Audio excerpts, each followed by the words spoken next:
오늘 말씀은 우리 사무엘상 14장 6절에서 7절입니다. 구약 428쪽입니다. 사무엘상 14장 6절에서 7절, 구약 428쪽입니다.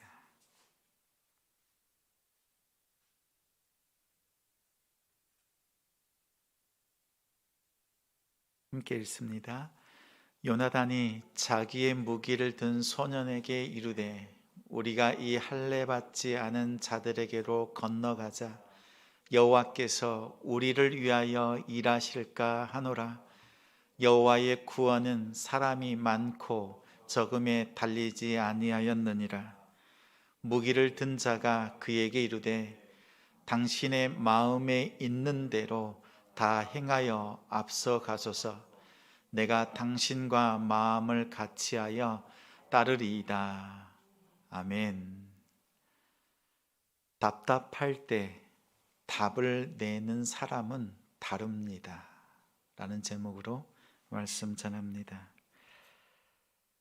제자같이, 가정같이, 사도같이 같이 이루는 지성. 이 시간 하나님을 예배하는 우리 성도님들을 주님의 이름으로 사랑하고 축복합니다. 이런 말 들어보셨습니까? 방생, 답치, 능렬. 방생, 답치, 능렬. 방생, 방법이 없는 것이 아니라 생각이 없는 것이다. 답치, 답이 없는 것이 아니라 치열함이 없는 것이다.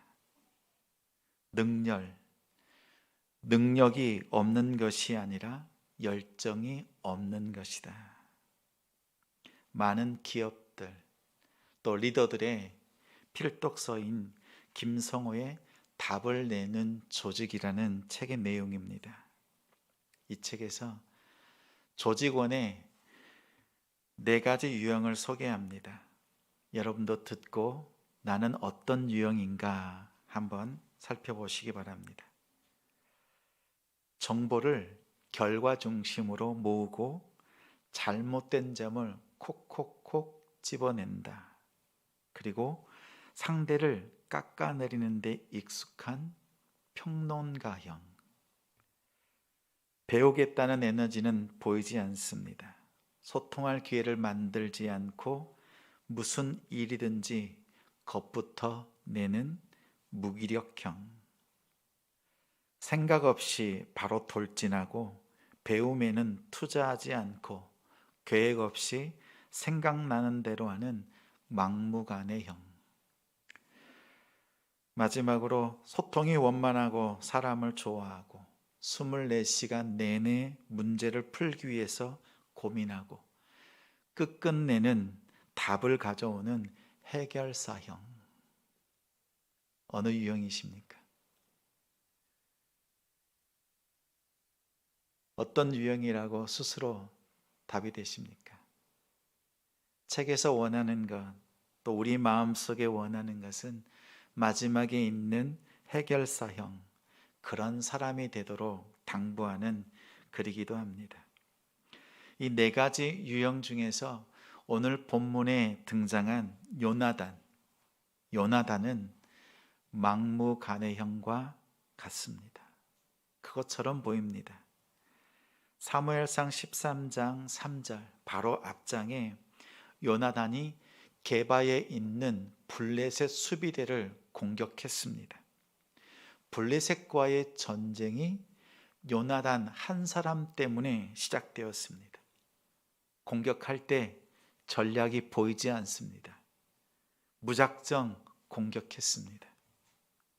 14장 1절에는 무기를 든 소년, 자신의 무기를 든 소년과 단 둘이서 블레셋과의 전쟁을 치르려고 떠났습니다.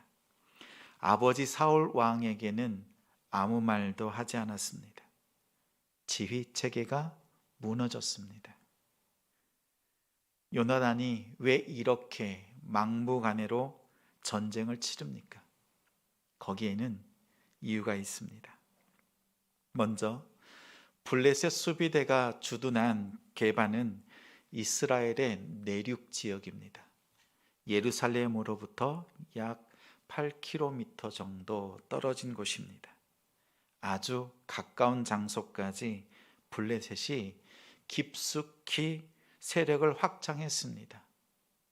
그러나 이것에 대항할 능력이 없습니다. 아니, 아무도 대항할 생각을 하지 않습니다. 이런 답답한 상황에서도 낙심하지 않고 자신이 할 일을 찾아 행동한 것입니다. 둘째는 아버지 사울 왕의 위선적인 신앙 때문입니다. 블레셋과의 전쟁을 앞두고 사무엘이 정한 기간까지 길갈에서 기다리라고 했습니다.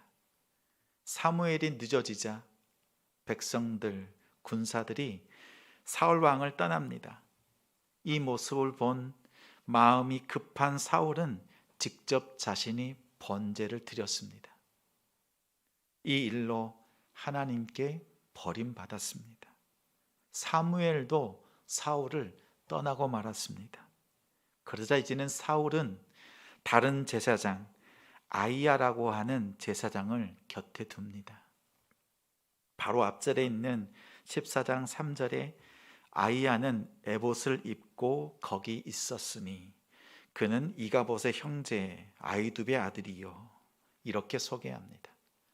아이야는 제사장으로서 사울과 함께합니다. 근데 그의 가문은 엘리의 아들 홈니와 비느하스가 블레셋과의 전쟁에서 죽었습니다. 언약궤까지 빼앗겼습니다. 이 일로 엘리 제사장도 죽고 비느하스의 아내가 이가봇을 낳다가 죽었습니다. 죽으면서 하나님의 영광이 떠났다라고 말하면서 그의 이름을 이가봇이라고 지었습니다. 아이야 제사장은 이가봇의 형제의 아들이었습니다. 즉 이가봇의 조카였습니다. 엘리 가문은 하나님께 버림받은 제사장 가문이었습니다. 이쯤 되면 어떤 분위기인지 느껴지시나요? 상황을 종합하면 제사의 형식적인 것만 집착하는 아버지 사울 왕, 두려움에 쌓여서 싸울 의지가 없는 군사 600명, 하나님의 영광이 떠난 엘리 제사장의 가문, 한마디로 썩은 동아줄입니다. 썩은 동아줄을 붙잡고 있는 아버지 사울 왕의 모습은 아주 답답한 상황입니다. 요나단은 이런 상황에서 결단했습니다. 다른 방법으로 기어코 답을 찾아내고 말았습니다.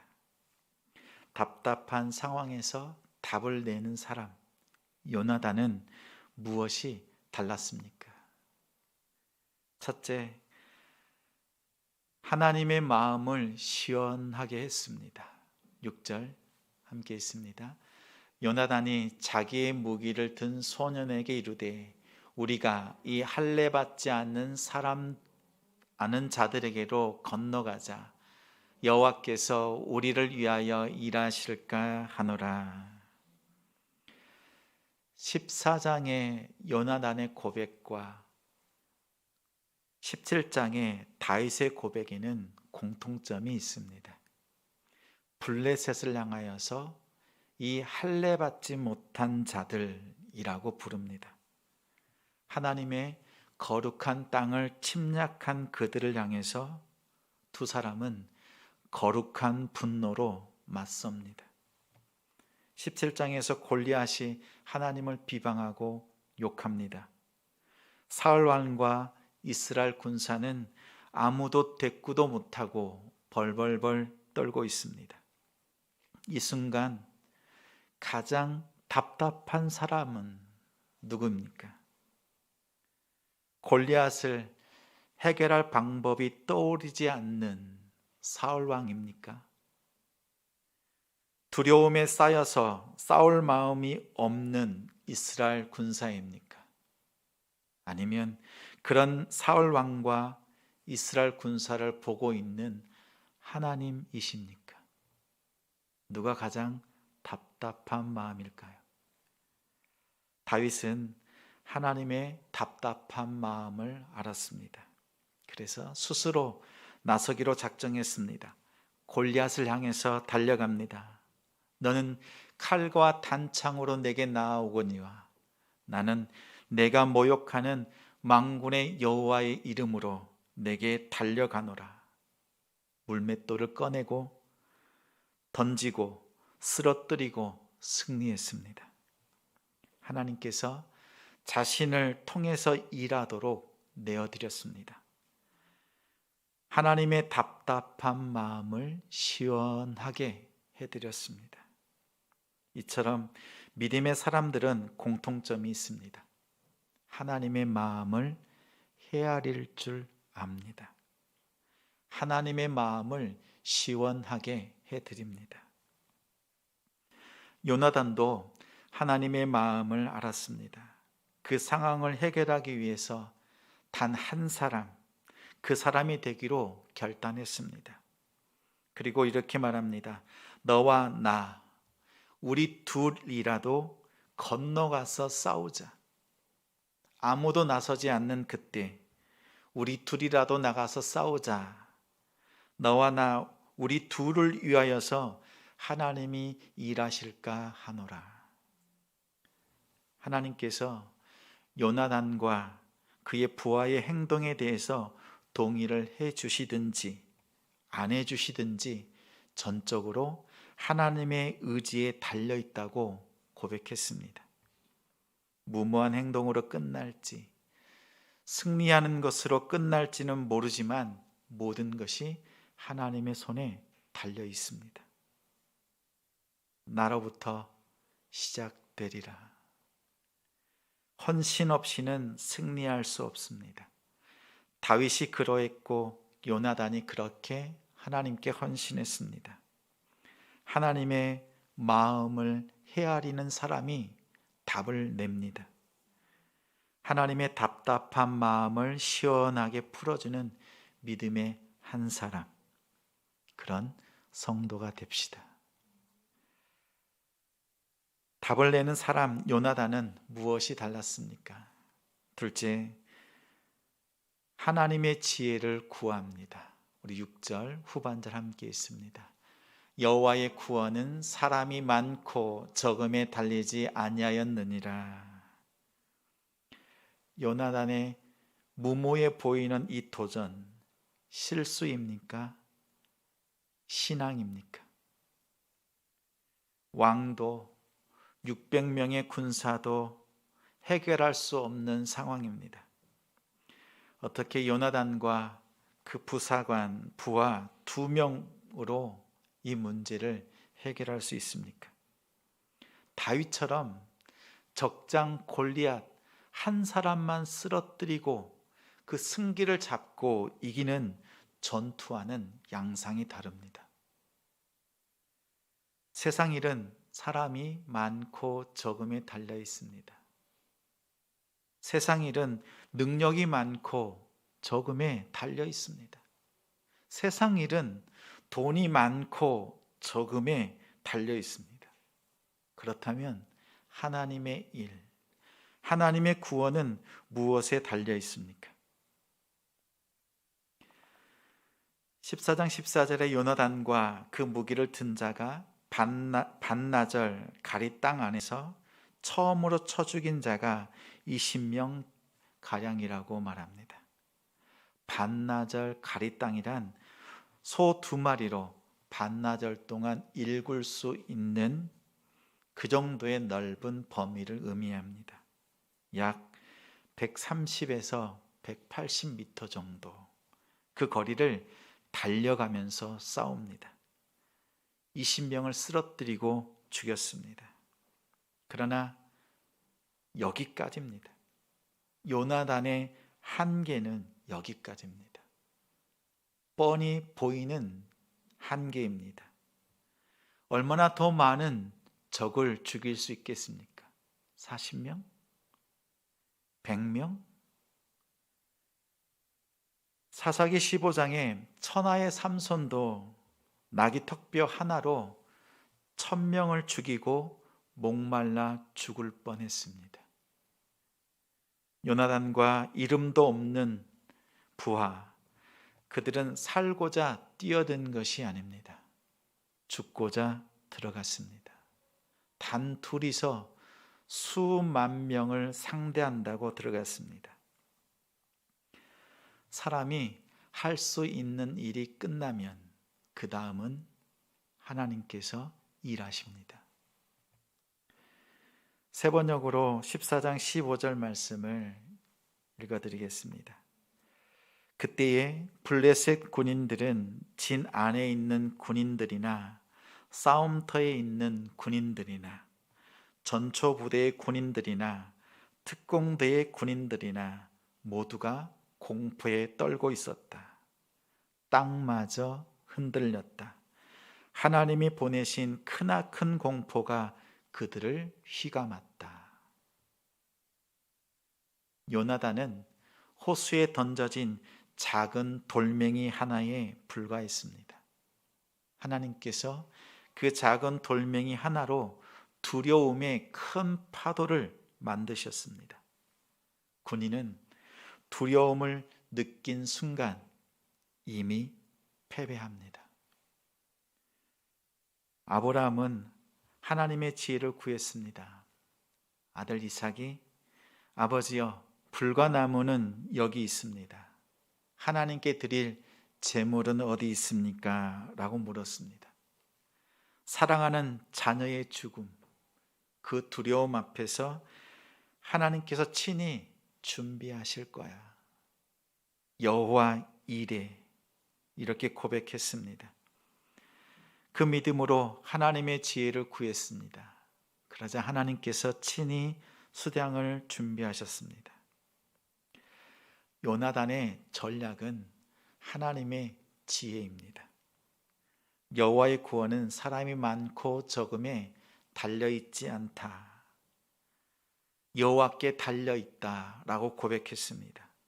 하나님이 여러분의 답입니다. 하나님의 지혜가 상황을 바꾸었습니다.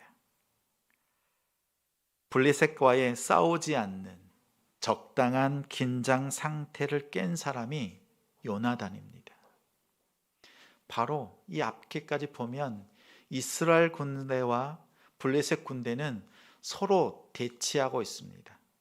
서로 침범하지 않고 적당한 거리를 유지하고 있습니다. 오늘 이 땅을 살아가는 많은 크리스찬들의 모습이기도 합니다. 사단과 싸우질 않습니다. 적당한 거리로 싸우지 않고 그 긴장 상태를 유지하는 정도로 만족합니다. 사단과의 긴장 상태를 깨뜨리는 방법은 십자가입니다. 예수님은 십자가의 죽음으로 하나님께 영광을 돌렸고 하나님의 지혜, 구원하시는 하나님의 지혜를 세상에 전하셨습니다. 우리 남동탄 지성교회가 이 작은 개척교회, 적은 수의 성도가 무엇을 할 수 있습니까? 전도의 비법, 부흥의 비결을 찾기보다 하나님의 지혜, 구원하시는 이 하나님의 지혜인 십자가를 간구하는 우리가 되길 바랍니다. 사단과의 적당한 긴장 상태를 깨뜨리십시오. 대치 상태가 아니라 이제 우리는 싸움으로 들어갑니다. 예수님이 죽음으로 승리하신 것처럼 여러분 각자의 십자가를 지고 나아가십시오. 하나님의 영광과 지혜를 드러내십시오. 십자가의 하나님의 지혜를 구하고 사용하는 성도가 됩시다. 답을 내는 사람, 요나단은 무엇이 달랐습니까? 셋째로, 하나님과 마음을 같이 합니다. 7절 우리 함께 읽습니다. 무기를 든 자가 그에게 이르되 당신의 마음에 있는 대로 다 행하여 앞서가소서. 내가 당신과 마음을 같이하여 따르리이다. 불평이 전염되듯이 믿음도 전염됩니다. 안 된다는 이유를 말하는 사람 옆에 있으면 불순종이 나옵니다. 되는 이유를 찾고 엎드리는 사람 옆에 있으면 순종이 나에게서도 나옵니다. 요나단이 하나님의 답답한 마음을 알고 하나님의 지혜를 구하면서 달려갑니다.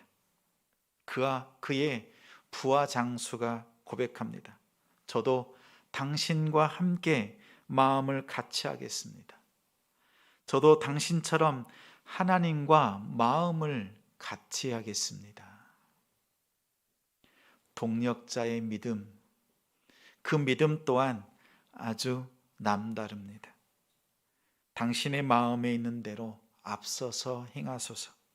내가 당신과 마음을 같이하여 따르겠습니다.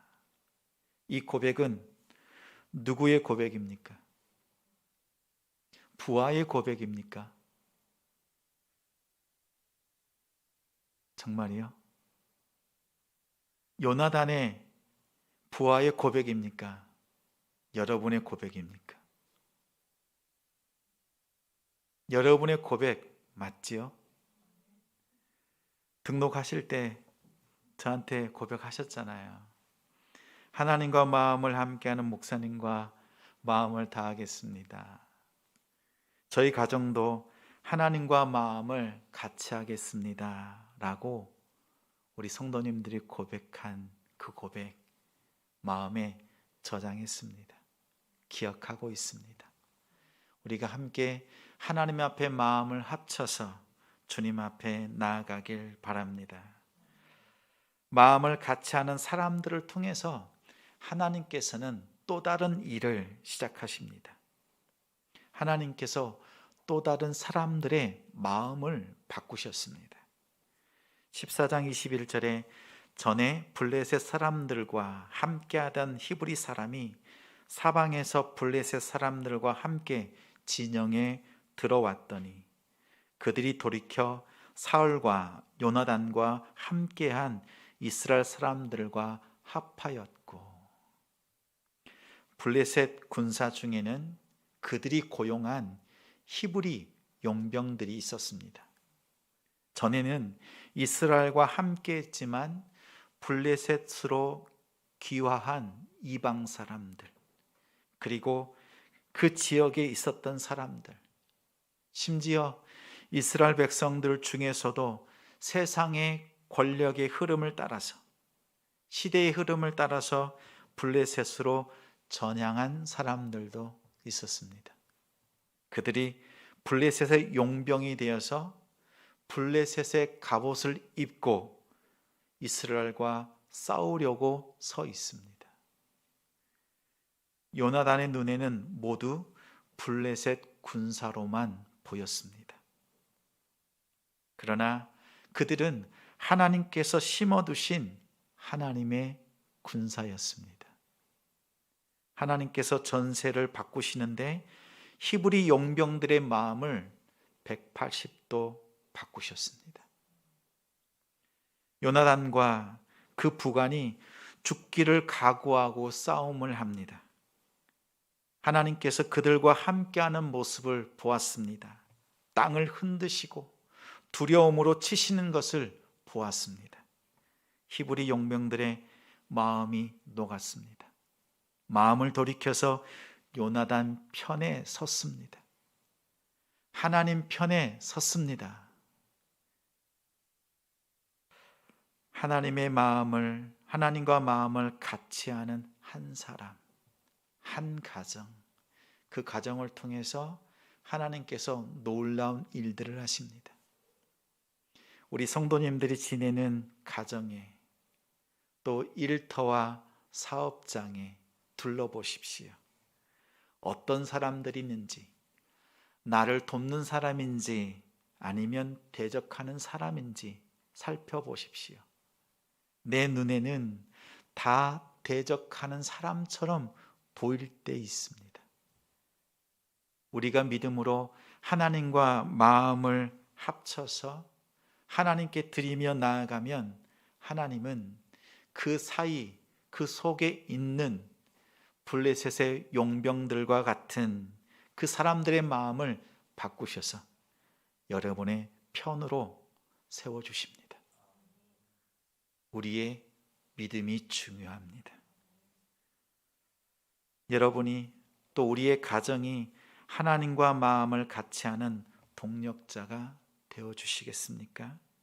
그런 믿음의 사람, 그런 가정이 되길 바랍니다. 하나님께서 세우신 리더십들, 우리 목장치기, 섬김 그룹장들, 저와 또 함께 마음을 같이 합시다. 하나님과 마음을 같이 하는 성도, 하나님께서 바꾸시고 하나님께서 영광 받으실 줄 믿습니다. 그렇게 하나님 앞에 나아가는 우리 성도님들과 가정을 주님의 이름으로 축원합니다.